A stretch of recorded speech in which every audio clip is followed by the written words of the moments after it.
Haleluya! Imana ishimwe cyane. Ndagomba turirimba akaririmbo ko kaduha ibyizigiro kandi. Karavuga ngo imbere yawe Mana niho mbonera amahoro.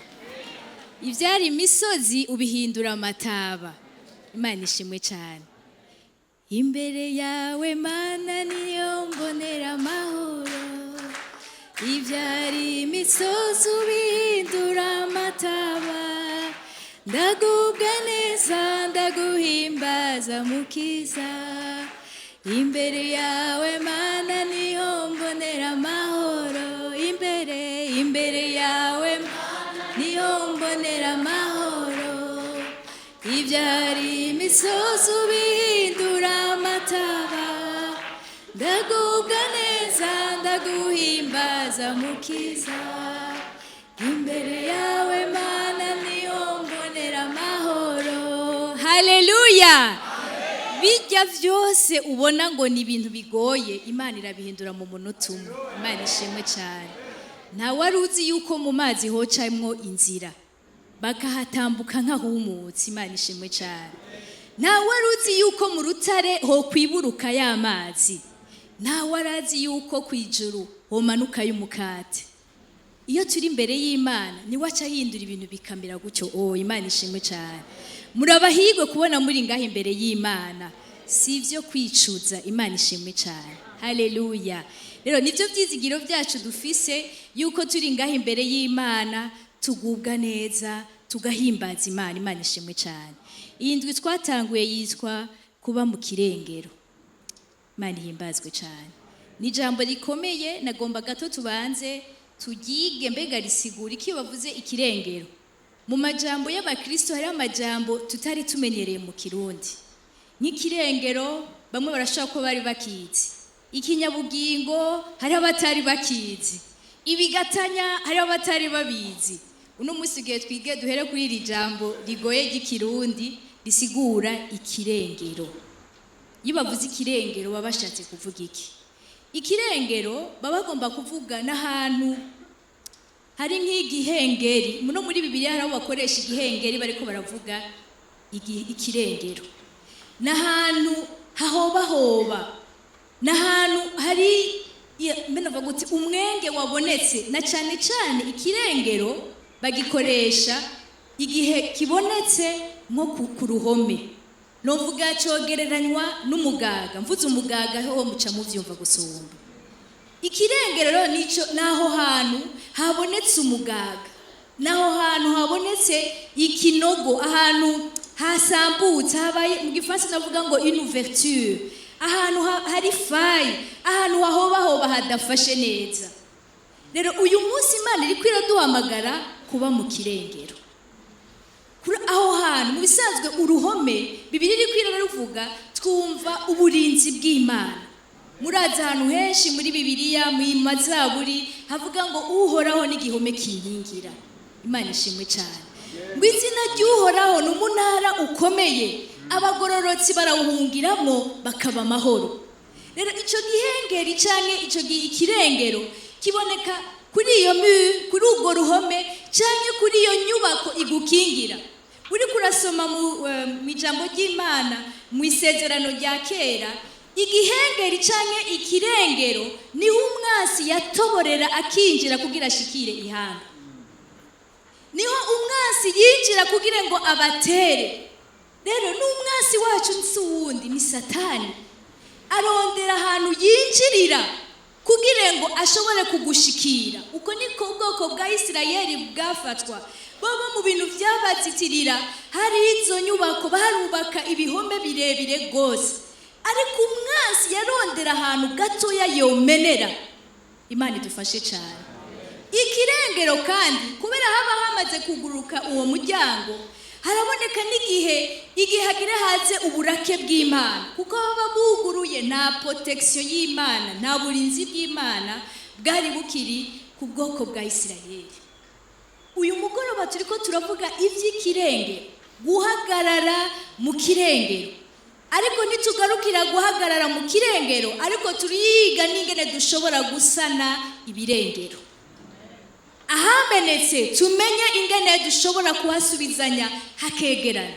muraza amakuru ya Nehemiya yarumvise amakuru y'iwabo, yumva ngo igisagara inzitiro za Yerusalemu zabaye umusaka, hari ibihengeri, hari hakenewe umuntu aza agasubira kandi kubaka ivyo bihome, agasubira kandi agashiraho aho hose hagiye haraba inoboro, agende arazikolmata. Mu gifaransa niho bakoresha ijambo colmater les brèches. Imana idufashe cyane. Mu yandi maversion baravuga les réparateurs de brèches, abaza gusana ivyo birengero.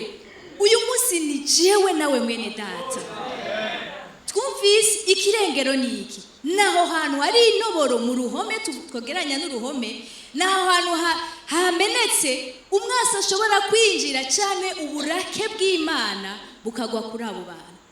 Turaza kwiga ibintu bituma habaho ivyo bihengeri, habaho ivyo birengero mu buzima bwacu.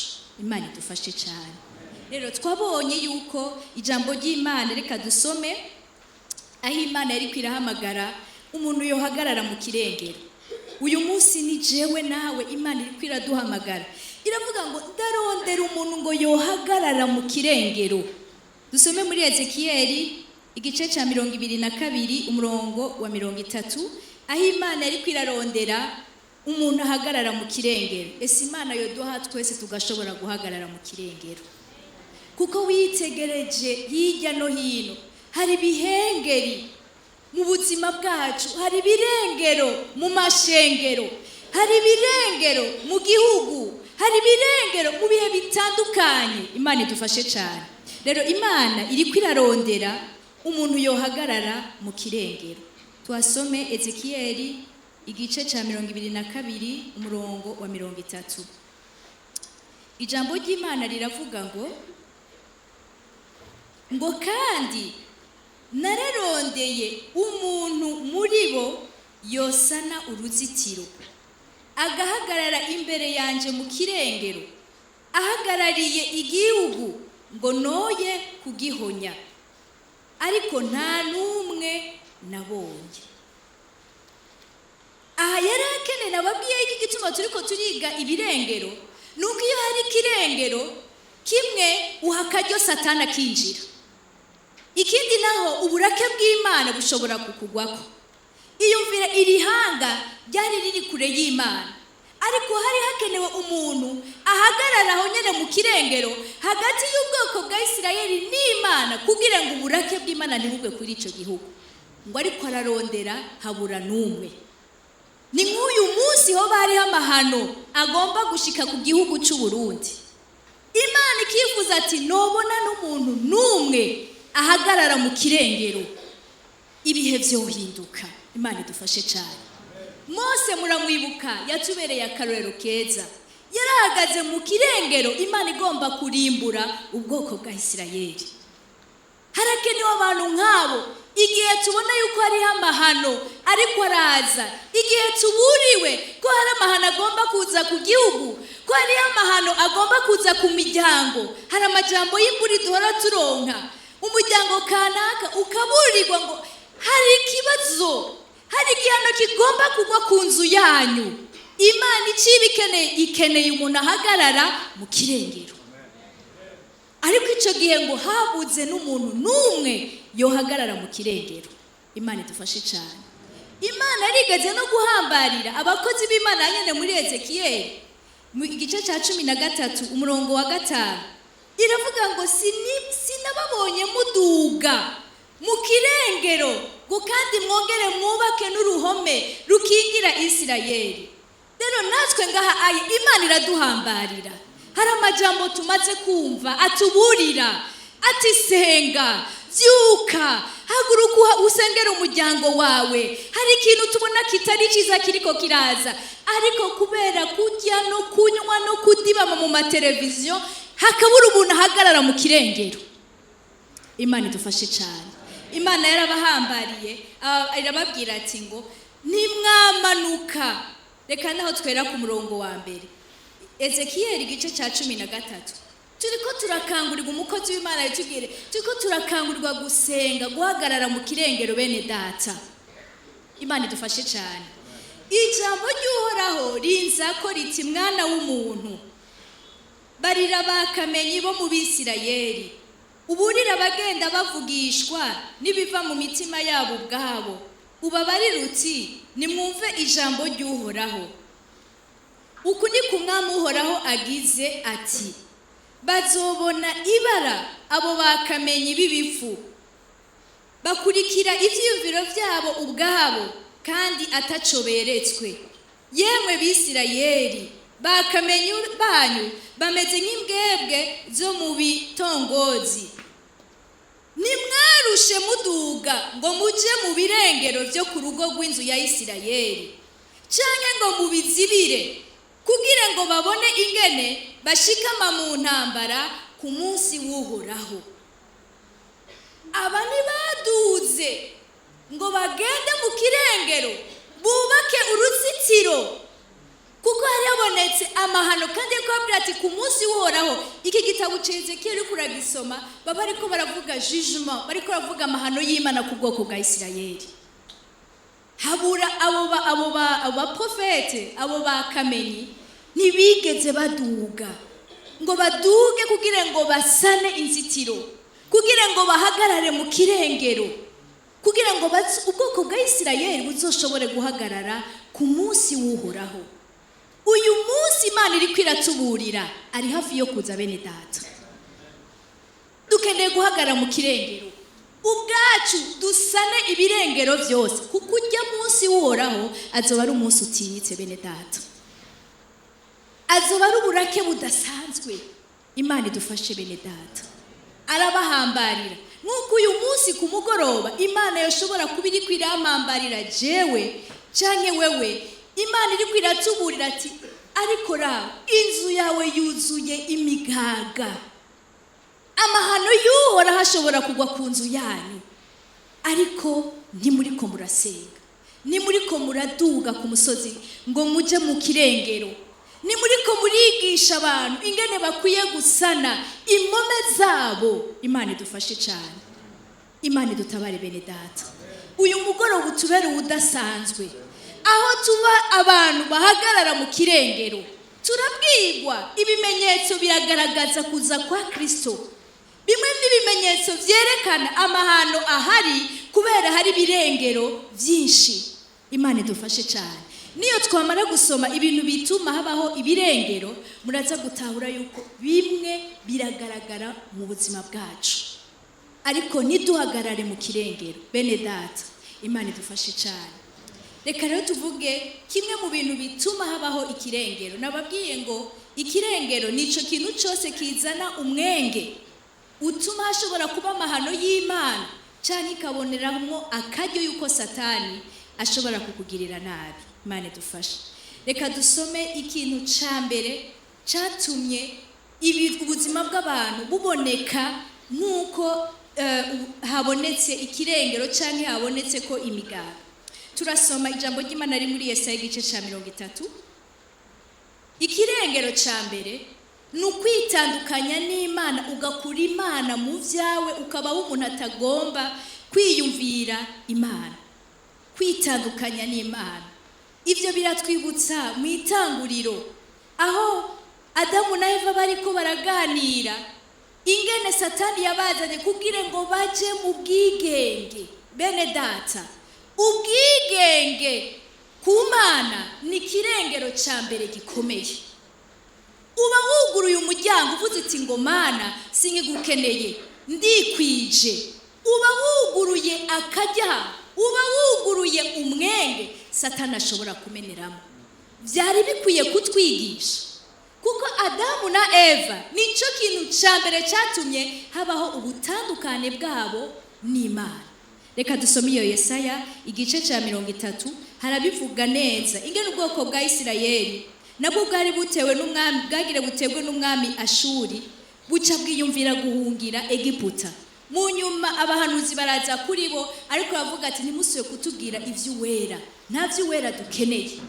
Nakaga kwiyumvira ko wokuramo uwera mu buzima bwawe.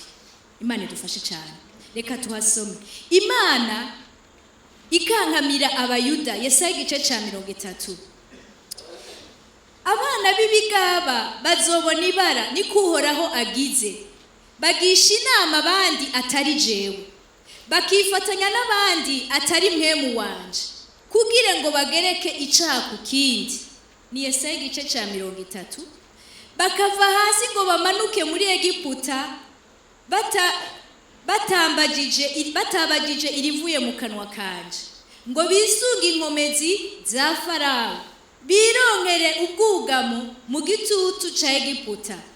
Nuko rero za nkomezi za Farawo zizobatetereza, na bwa bwugamo bwo mu gitutu ca Egiputa buzobambika ibara, kuko abaganwa biwe bari Sowani n'intumwa ziwe zishitse i Hanesi.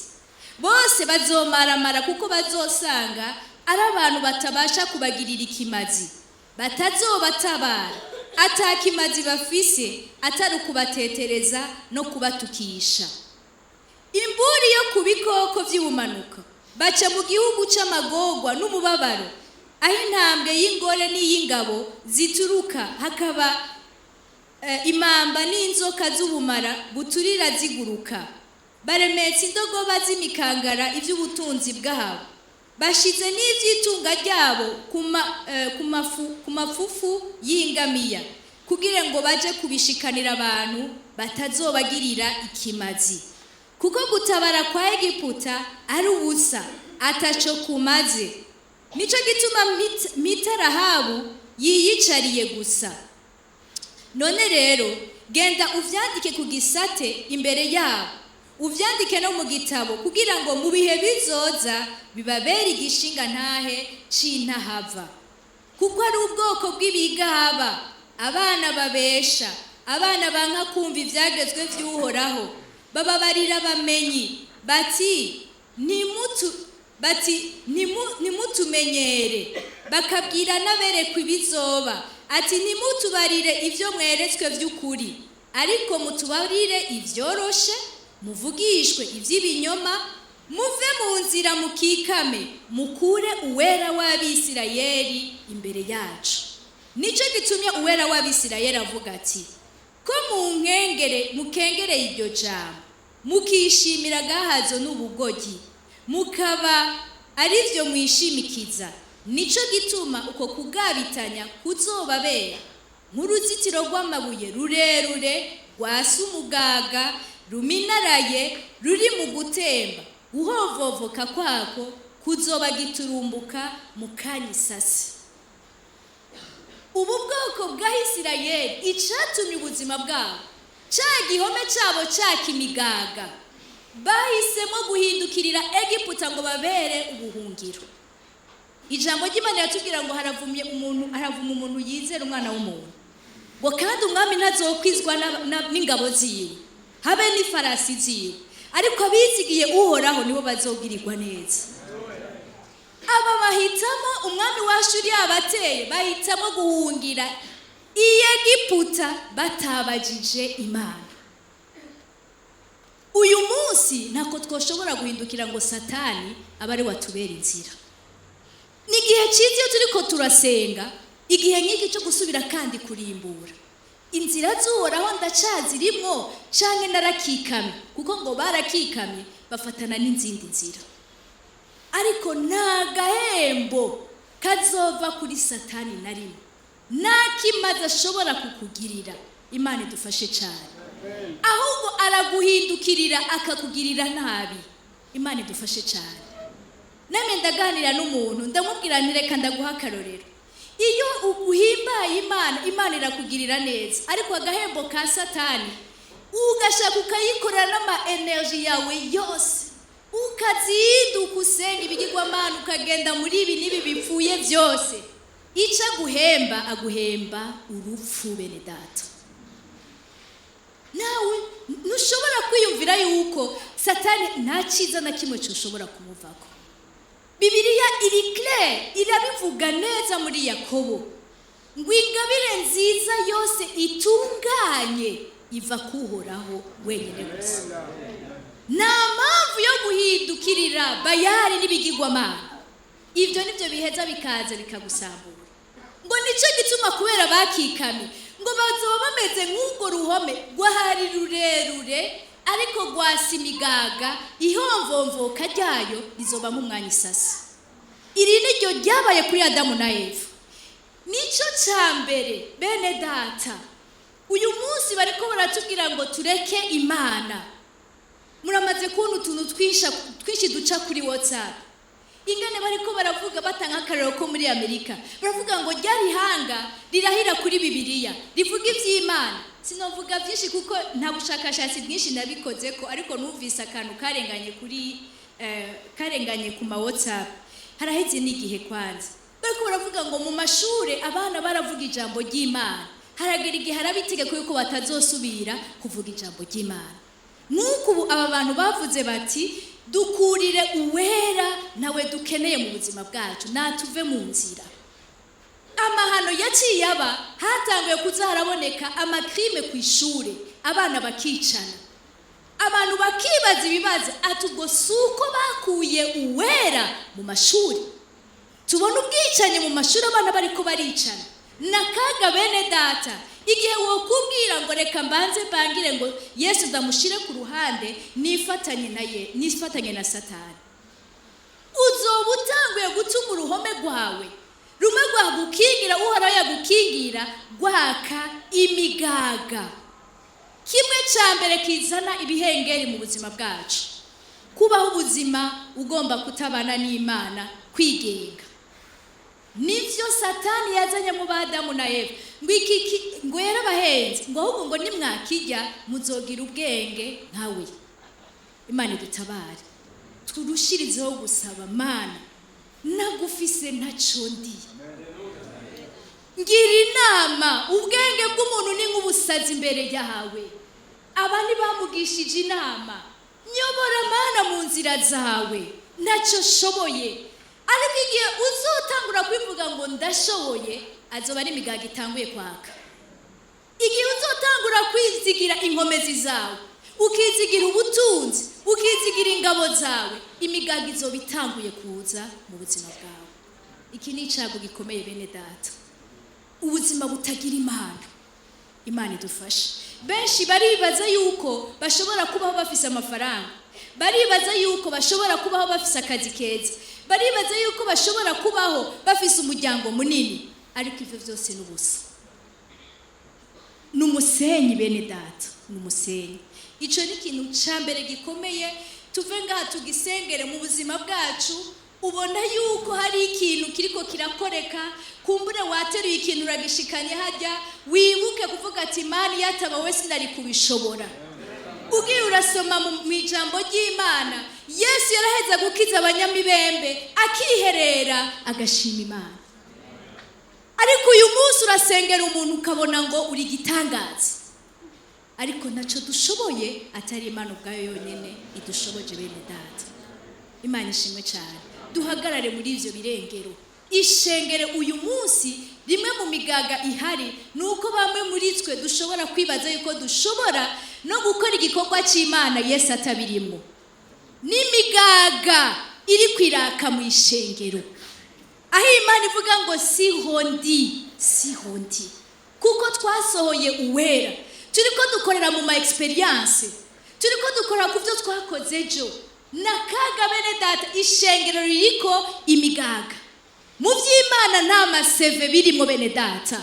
Ku munsi turakeneye Imana. Imana ishimwe cyane. Imana iduhe guca bugufi. Imana idukomeze bene data. Ivyo ni shengero duhakwiye guhagarara mu kirengero, tuhame dusenga ati Imana fasha abakozi bawe nibibone, ariko babone wowe, bashira imbere wewe, izina ryawe ari ryo rimenyekana. Imana ishimwe cyane. Ubundi bwo ishengero ryacu rigiye ko imigaga. Nimba abakozi ari abantu bakorera mu ma experience, bakorera ku maseve, bakorera ku byo bakoreshejwe ejo, n'imigaga bene data biteye ubwoba. Ngo bimeze nk'uruhome rurerure rwatse imigaga ihomvoka ryayo. Bene data, Imana idushoboze. Ni nk'akanya isase. Igihe bariko barabwira ishengero rya Isirayeli, ubwo intumwa bariko barahamwa, hari mu gice ca 4 canke ca 5 mu vyakozwe n'intumwa. Baragenda bariko baravuga ijambo ry'Imana, mu nyuma barabafata. Babafashe hariho umuherezi umwe yaciye avuga ati bareke babandanye, ati hariho abatanguye birahera, ati ariko nimba birimo Imana ivyo bizorama. Uko plus dushira Imana hejuru niko ibikorwa byacu birama.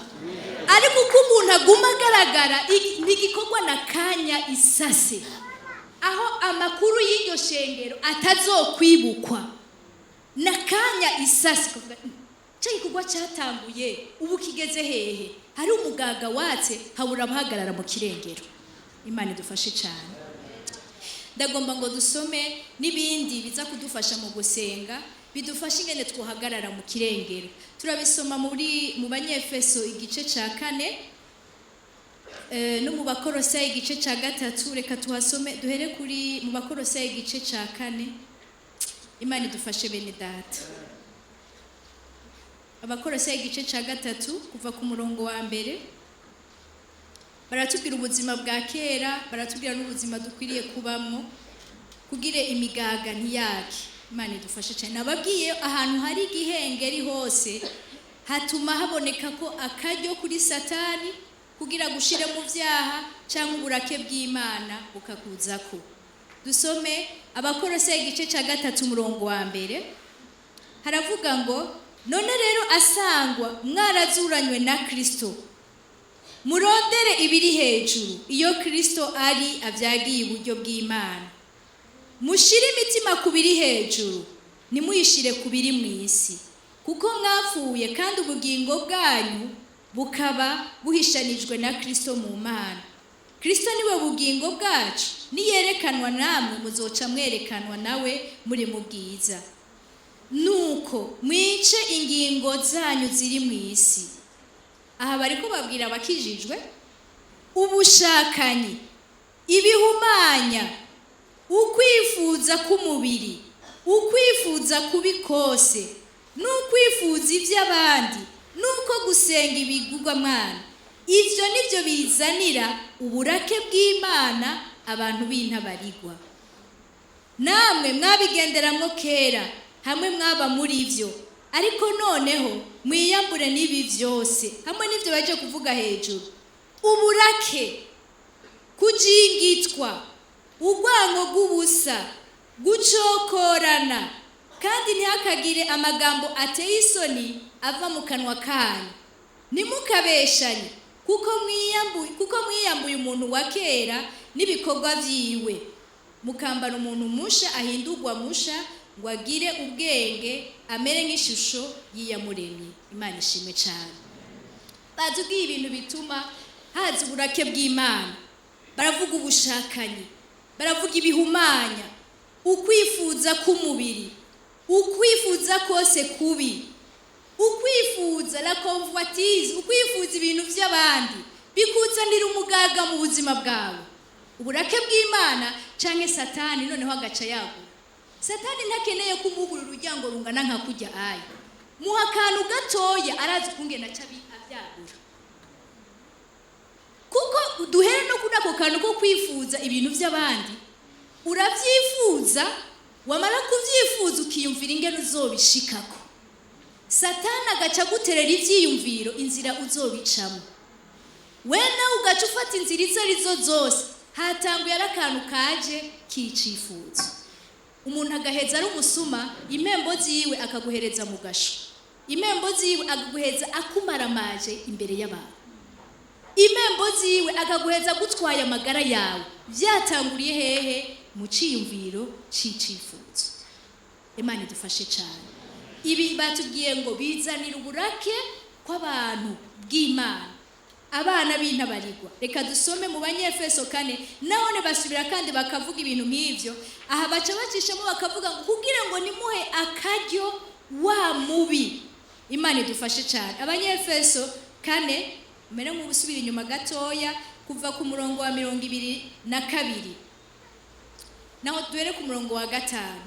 Ningeso zikwiranye n'umukristo. Bari kwatubwira aya majambo ni kuneza yacu. Maze mwiyambure, Abanyefeso 4 kuva kuri 25, ngo maze mwiyambure ibinyoma, umuntu wese avuga n'ivy'ukuri na mugenzi we, kuko turi ingingo z'abagenzi bacu. Nimwaraka ntibibakoresha icaha, izuba ntirirenge mukiratse, kandi nimuhe wa mugwanizi icicaro. Uwiba ntakongere kwiba, ariko afume acumukura akoresha yiwe maboko ibyiza, kugira ngo aronke ibyo gufasha ubukenye. Ntihazagire ibiyago bibi biva mu kanwa kanyu, ariko muvuge ijambo ryiza ryose ryo gukuza ubukwiye kuribwirwa, kugira ngo riheshe abaryumvise ubuntu bw'Imana. Kandi ntimukababaze Mpwemu Yera w'Imana, yabashiriwe ko kuba ikimenyetso gushika ku munsi wo gucungurwa. Umururazi wose no kujingitwa n'uburake no gutongana no gutukana bibavemo, hamwe n'inzigo yose. Mugiriranire neza, mugiriranire imbabazi, muharirane nk'uko Imana nayo yabahariye. Ibi byose ni ibintu bishobora kuzana imigaga mu buzima bwacu, bigaha akaryo Satani. Twabije kuvuga akantu umenga ngo ni gatoya, ariko si gatoya. Twari tuvuze kwifuza iby'abandi. Reka ndababwire niki kindi bavuga kuraka. Uyu munsi turabisengera. Kuraka, gushavura, umururazi. Aha muri Bibiliya umenga bari kubavuga uburyo butatu bw'ishavu. Nk'akarorero, hariho umuntu araka, hariho umuntu ajingitwa, hariho n'uwundi afise umururazi. N'uyu mwanya turiko turasenga ngaha, hariho umuntu yazanye umururazi, ariko vyo kubera vyiza uwisize ngaho umururazi. Turaza gusaba Imana ubuntu bw'Imana butubeko. Hariho umuntu atagitwenga, ubuzima bwiwe arajingitwa, afise umubabaro, afise uburake. Ibyo byose n'imigaga biha akaryo Satani. Twarigeze kumva amakuru y'umuntu yakize arthrose, ingwara zo mu magufa, kubera arekuye umururazi mu buzima bwiwe. Wiyumvire, Bibiliya tubwira mu migani ngo umururazi ni kimungu mu magufa. Bene data, amagufa yacu arashobora kubungwa kubera umururazi. Imana idufashe bene data. Ibyo byose bizana imigaga. Unube ukiri mu busabane bwiza n'Imana, Satani akarongera akaryo akaguha n'ibindi vyiyumviro kugira ngo ushobore gutabagwa, ariko nta butabazi bushobora kuva ku Mana. Ibi ni ibintu bishika nka 12. Turaza gusengera kimwe kimwe mu mwanya mutoya, tugire duhave duca dusenga. None twe twifata gute iyo umaze kumva amakuru y'ivyo birengero? Iyo umaze kumva yuko mu nzu yawe havugirwayo ibitera soni, uvyifatamo gute?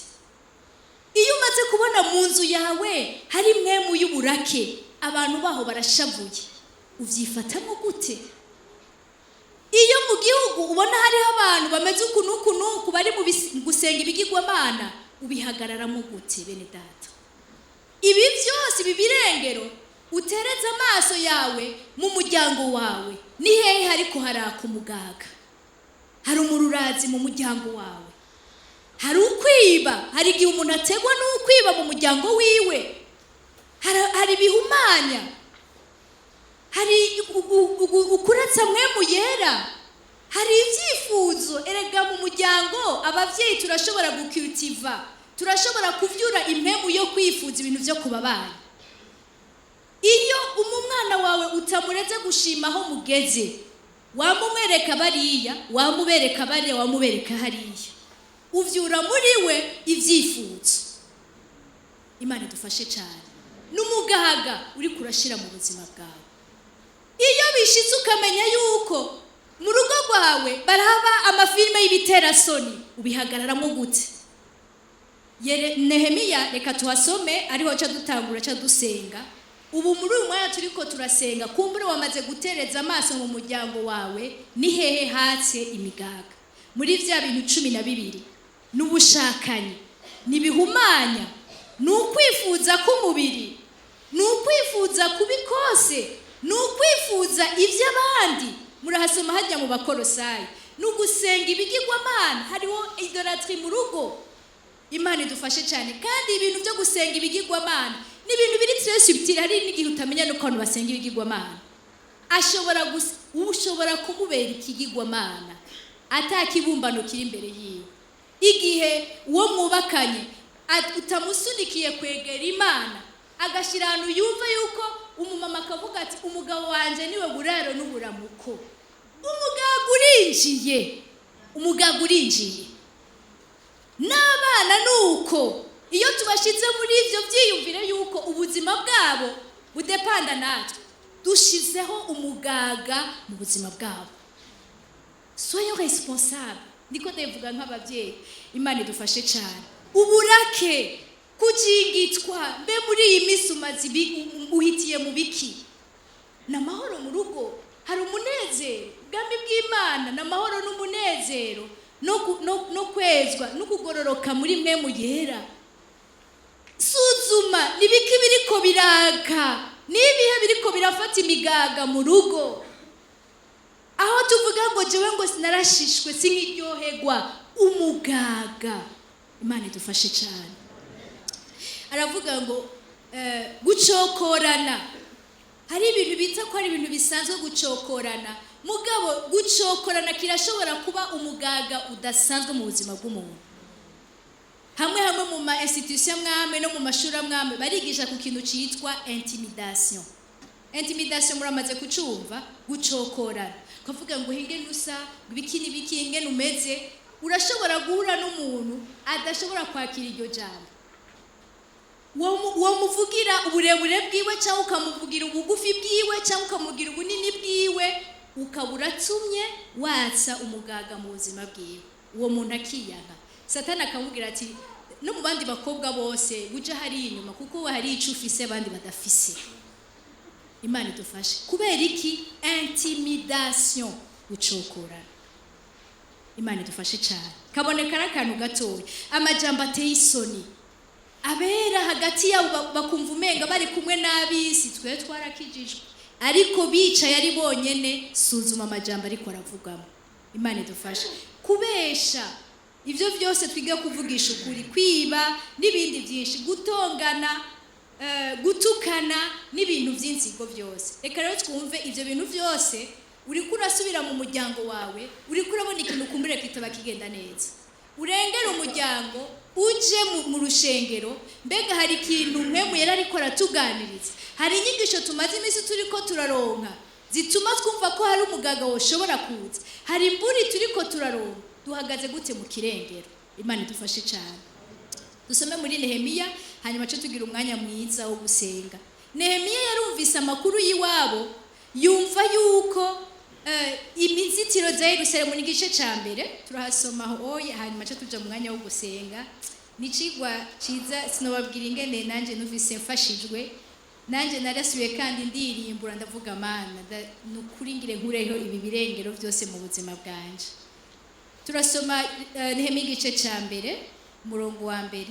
Ngo amajambo ya Nehemiya mwene Hakariya mu kwezi kwa Kisilevu mu mwaka ugira 20, nani isanzwe ndi kumugwa Ishushani, maze Hanani umwe wo muri bene wacu araza azananye n'abantu bamwe bavuye i Buyuda, mbaza inkuru z'amasigarira y'Abayuda, abari basigaye batari barajanywe ari nyagano.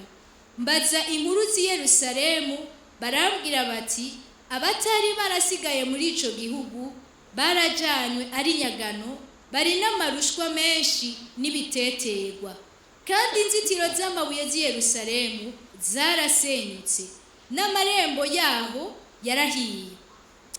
Nuko maze kumva izo nkuru, ca nicara ngaho ndarira, maze iminsi mbabaye nisonzesha, nsengera imbere y'Imana nyene ijuru. Imana idufashe cyane. Naho nogarukiriza ngaha muzobandanya. Ico gice ca mbere gihera cyose Nehemiya ariko arasenga. Igice ca kabiri acagenda ku mwami gusaba uruhushya ingene yogenda gusanura izo nzitiro, akagira faveur y'Imana. Ubuntu bw'Imana buramubako, arashobora kugenda gusanura izo nzitiro. Nikubwira yuko iyo uri mu mwanya wo guhagara mu kirengero, hari ubuntu bw'Imana bugendana nawe. Kuko uwo Nehemiya yaragiye ku mwami, aramusaba makete y'ukumuha arengane mu nzira, aramusaba makete kugira baze bamuhe ibiti byo kuzosanura izo nzitiro. Aragenda arashika amahoro, mu minsi 52 yarahejeje gusubiza kubaka izo nzitiro. Imana idufashe cyane. Turi mu mwanya mwiza iyo duhagaraye mu kirengero. Imana ibiri kumwe natwe, nico Imana yifuza, kuko ubwayo irarondera abahagarara mu kirengero. Imana idufashe cyane. Kubera umwanya muzosome muri Yesaya igice cya 58 niho bavuga ukwisonzesha kwiza uko ariko. Sukujondamika amazosi, sukugira iki, ariko hamwe no kwisonzesha baratubwira ibyo dukwiriye gukora: kugirira neza abantu, kurekura abadufitiye amadeni, kuba abagwa neza, kudafata nabi abadukorera mu nzu zacu. Umurongo wa 12 ico gice ngera cya 52 niho hatubwira ngo nuko muri mwebwe hazoba aba réparateur de brèche, hazoba bazosanura ibihengeri. Imana idufashe cyane. Turi mu mwanya mwiza, umwanya ni muto, ndagomba rero ngo tuhaguruke. Mu gice cya 3 muri Nehemiya muzohasoma ngo yaciye afata ari mu ijoro arazunguruka igisagara n'abandi bantu bakeya, ntiyarinze kubwira abantu bose. Nico gikorwa nawe ugomba gukora. Usubire kandi kwinjira mu nzu yawe, wirabe, usubire kandi kwiyumvira mu ishengero, usubire kandi kwiyumvira muri selule urimo, uzunguruke. Si mu ntumbero yo kuvuga ngo wowe uragahambaye, ariko ni hehe hatsi imigaga. Dushobora kugira attitude yo kuyumvira umaze kubona iyo migaga yatse mu rugo rwawe ukazorira. Ariko twumvise Nehemiya amaze kumenya imigaga yashikiye uruzitiro rwa Yerusalemu, ahejeje kurira yafashe iminsi asenga yisonzesha, acaragenda gusanura izo mpome. Imana ishimwe cyane. Rero nagomba ngo duhaguruke. Kumbure nababwiye icari c'igihengeri, ikirengero, nababwiye bituma haba ibirengero mu buzima bwacu. Ariko muze gusoma kijya gice cya 3 cyo muri mu Bakolosayi, igice cya 3 cyo mu Bakolosayi, baca batubwira ibyo dukwiriye gukora kugira ngo tuzibire ibyo bihengeri. Kimwe muri ibyo harimo no kwijambo ry'Imana riba rigwiriye muri twebwe, rituma tugira ibindi byiyumviro bishasha. Habamo guharirana, kuko niyo udahariye ni igihengeri mu buzima bwawe. Imana idufashe cyane. Habamo kugira neza. Muze kuhasoma bene data. Ndagomba rero ngo duhaguruke. Mbona umega mwari mugomba kubandanya kumviriza, ariko reka dusenge bene data. Umumo wese niki gikorwa muze mukibandanye wiyumvire imigaga yanyakiriye hehe. Imana idufashe cyane. Turagomba gusenga. Twumvise yuko umuhigwe nuwo Imana iri kwirarondera ngo ahagarare mu kirengero. Hari amahana ashobora kuza ku muryango wawe kubera habuze umuntu ahagarara mu kirengero. Hari akanyo Satani ashobora kwinjiriramo, akenga ashobora kwinjiriramo kubera utahagaze neza. Abana nimba bari korara bibitera soni, hagarara mu kirengero, nturire gusa, ariko usenge n'Imana. Imana idufashe cyane. Turagiye gusenga Imana. Umuntu mukuru wa mbere yaje arakuraho igihengeri cya mbere cyari hagati yacu n'Imana ni Kristo Yesu. Uwo yatujuje n'Imana, kuko Adamu na Eva bamaze gukora icyaha habaye igihengeri, abantu batandukana n'Imana. Kuko hatse umugaga haba gutandukana. Imana idufashe cyane. Rero n'uyu n'umwanya mwiza wowe uri ngaha wifuza gusubira mu bumwe n'Imana, nakanya keza naho woza wiruka tugasenga tugaha Imana icubahiro, kuko ugomba gusubira mu bumwe n'Imana. Imana ishimwe cyane. Uwo Yesu yaje ujya musaraba, ni waje gukormata, ni waje kudusubiza hamwe n'Imana, ni waje gukuraho inzankane zari hagati yacu n'Imana, dusubira mu bumwe n'Imana. Imana ishimwe cyane.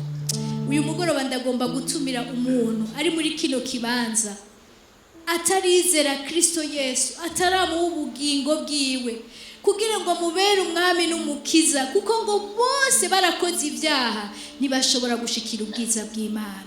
Icyo gihengeri kirakomeye bene data, aho tuzoba turi muri utazoba yarizeye azoba atandukanye n'ubwiza bw'Imana. Wowe uri ngaha turagusabye uhaguruke mu kwizera, turakwinginga. Imana yifuza gusubira kandi kuba mu bumwe nawe. Ni waba uri ngaha kaze tugufashe. Imana ihimbazwe cyane. Nibiteye isoni kumukurikira, ndamushingira intahe kuva ndamwizeye 2000 sindakozwa n'isoni. nabonye Imana imba hafi. Imana impa ivyizigiro vya kazoza, si vyo mu bugingo gusa, ariko mfise n'ivyizigiro vyo kuzomubona. Niwaba uri ngaha turaguhaye ikaze, utera intambuko ntibiteye isoni. Haleluya, haleluya.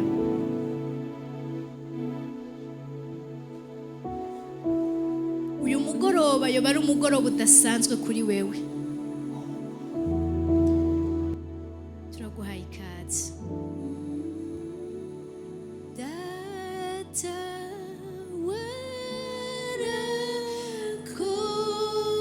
warakoze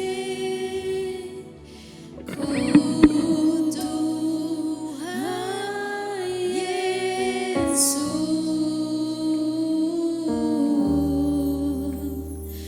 no kuduha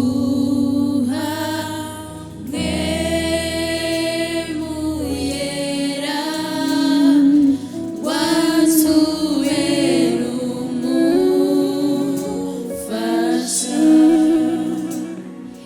Data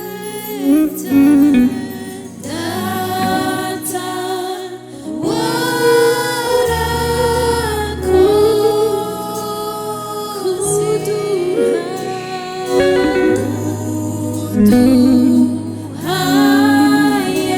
Yesu,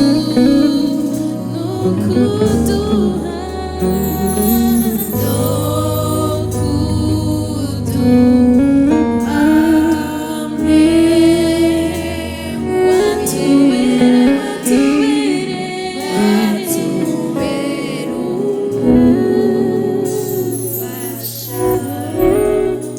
niba muri hagati yacu yifuza kwakira Yesu Kristo, uyu mwanya ni uwawe. Ariko turi muri iyi nzira yo gushima Imana, uratera intambuko ushika imbere, ariko natwe dushima Imana. Uwo Yesu yaje kudusubiza mu bumwe n'Imana. Twari twaratandukanye n'Imana, nta vyizigiro vyo kuzobana nawe. Reka dushima Imana, ushima Imana ko kubwa Kristo yaje kuduha gusubiza hamwe n'Imana. Mana yacu turagushimiye kugira neza kwawe Mana. Uyu mugoroba turashima igikorwa wakoze Mwami. Mana yacu kuko twari twaragiye kure, turi mu bwigenge. Satana tubeshe yuko twovyishoborera twenyene, ariko twasanze Mana tudashoboye.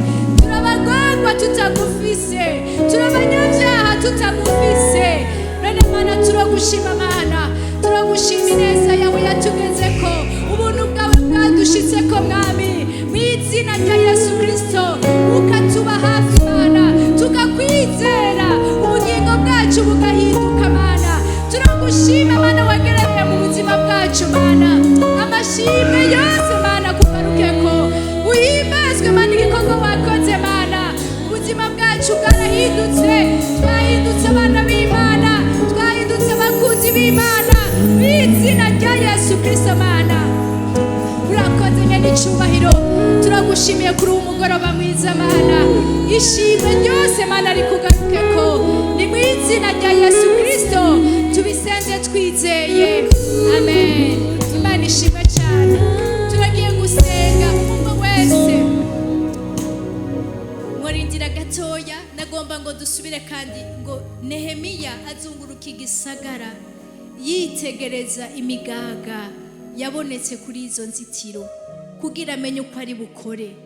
Igihe twari ko turavugira ijambo ry'Imana, n'uyu mwanya ndiko ndabivuga, kumbure hari imigaga uri kurabona mw'ishengero. Mbega n'ubwigenge, mbega n'ugusenga ibigirwamana, mbega n'ugutongana, mbega n'ukubeshanya. Ibi vyose ijambo ry'Imana ryatubwiye. Dusenga Imana, dusaba Imana igende aho hose igende irahasana. Imana igende irahindura imitima yacu.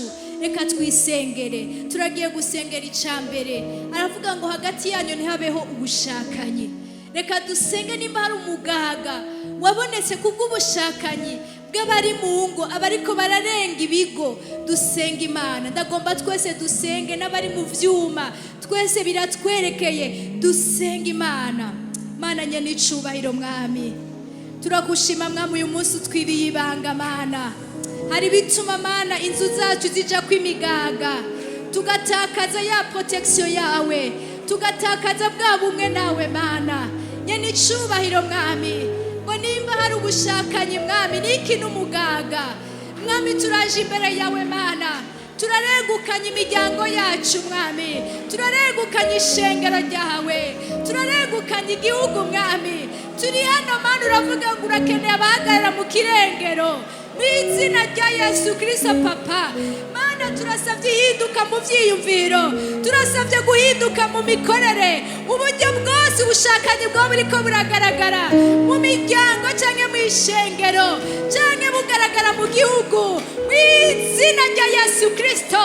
Mana yacu, kuko ngo habonetse ikirengero haba uburake bw'Imana canke hakaba Mana akaryo ka Satani mw'izina rya Yesu Kristo. Mana, waravuze ngo uzohindura imitima yacu mw'izina rya Yesu Kristo.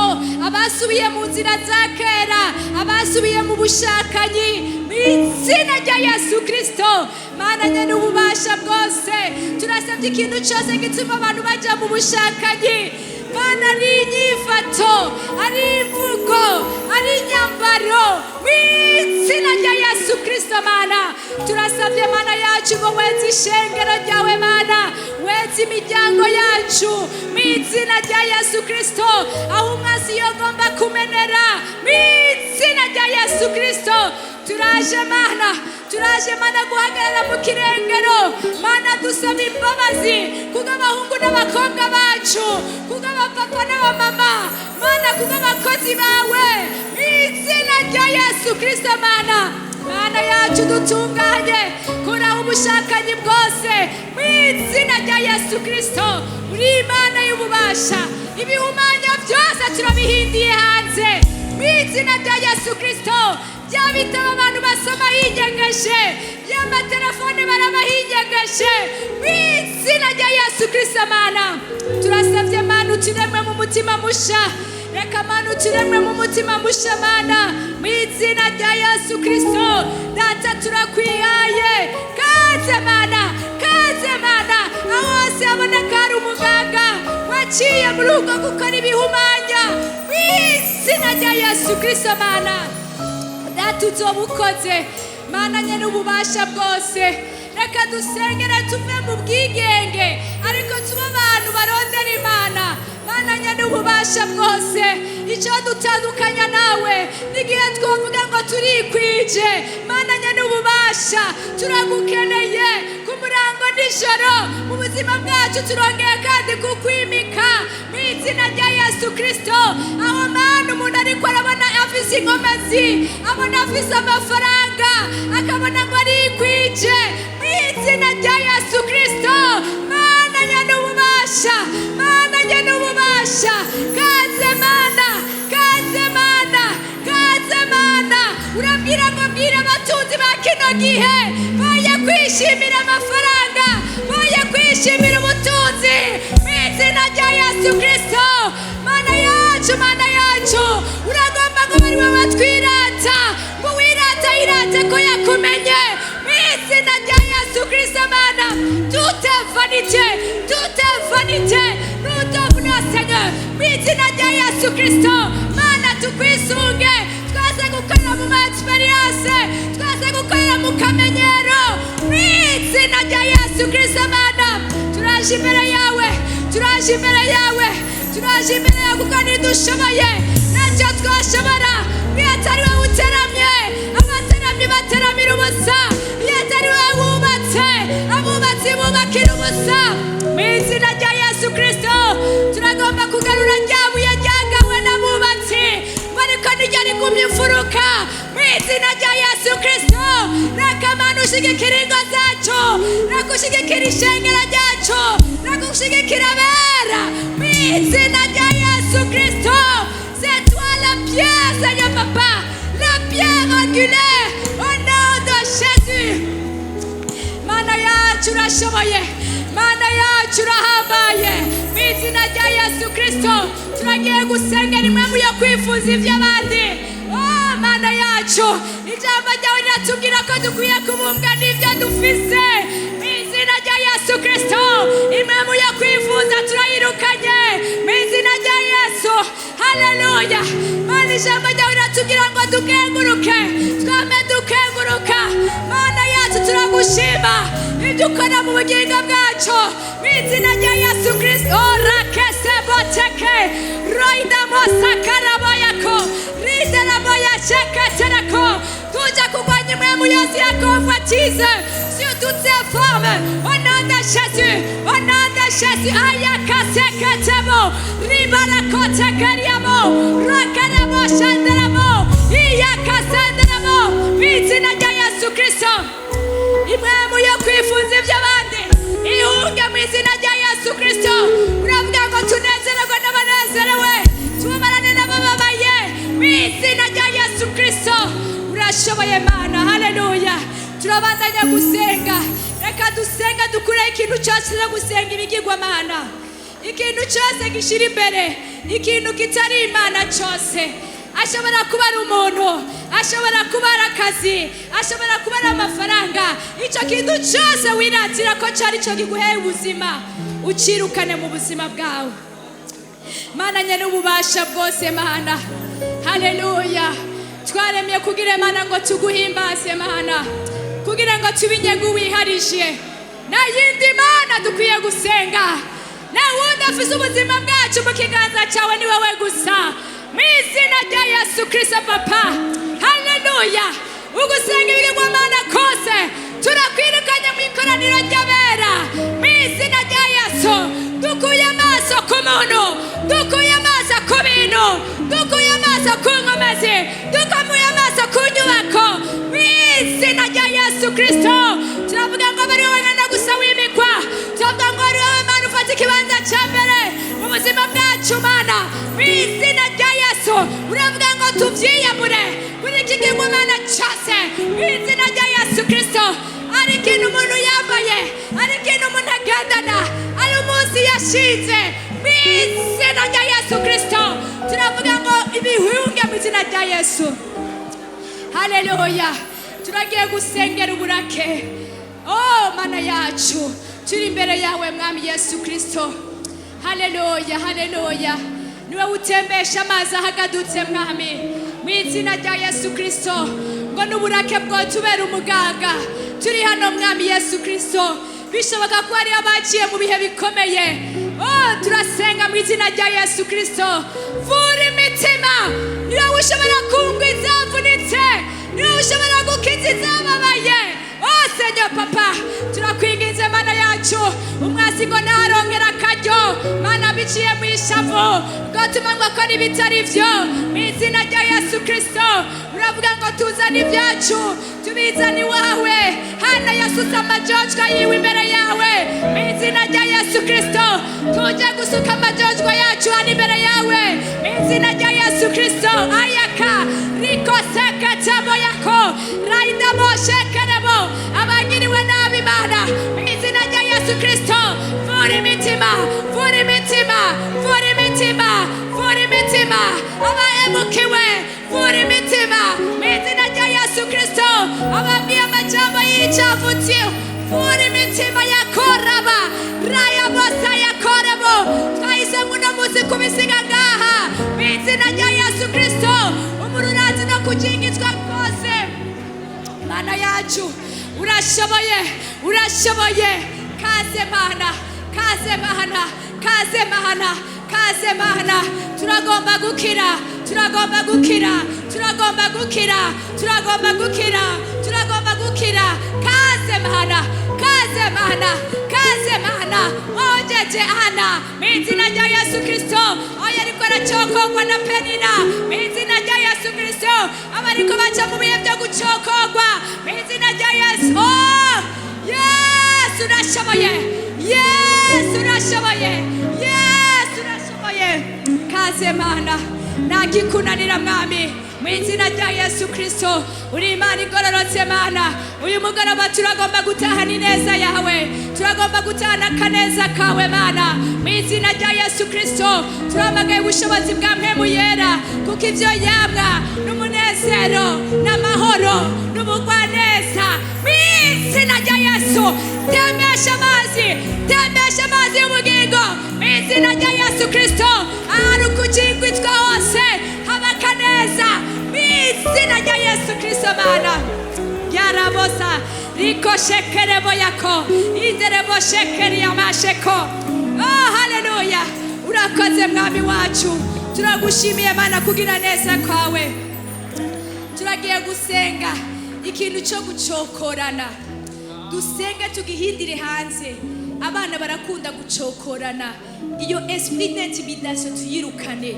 No kukaza abantu baracokorana, no mu rushengero abantu baracokorana, bari muri exercice y'ingabire za mpemu yera bagacokorana. Ariko batubwiye ngo muri twebwe ngo tuvuge ngo ijambo riza n'ubuntu kuwuryumva wese. Imana ishimwe cyane, rishobora gukuza uriko araryumva.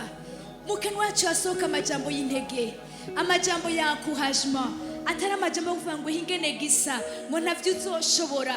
Siko biri. Haleluya. Umwe yabwira Gideyoni ngo va hasi wa munyenkomezi, yarakase katerebo. Bwira amajambo meza bene data, ati haguruka wa munyenkomezi. Mana nyene icubahiro, turi hano mwami, turirukanye esprit d'intimidation yose mu izina rya Yesu Kristo. Mu mihana, kwishure, mu kazi, mu ishengero, au nom de Jésus, au nom de Jésus, impamvu yo gucokora nihunge mu izina rya Yesu Kristo.